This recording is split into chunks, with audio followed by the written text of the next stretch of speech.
auf einem grossen Bauernhof gelebt, in einem kleinen Verschlag zwischen dem Kuhstall und dem Hühnerhof.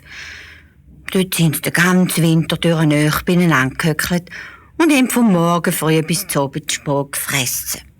Und was sie jetzt auch sonst machen sollen? Platz zum Spielen und zum Spazieren haben sie nicht gehabt, in ihrem kleinen Stall hinein. Und von aussen war es kalt, wüst und langweilig.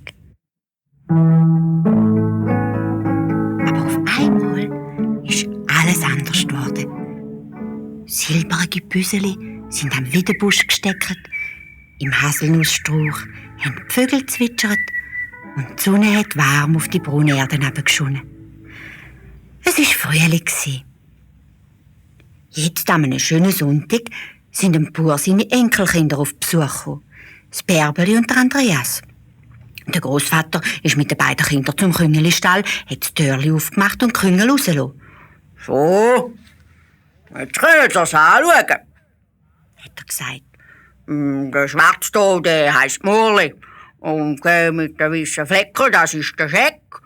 Und der kleine Bruni da, das ist der Hoppel.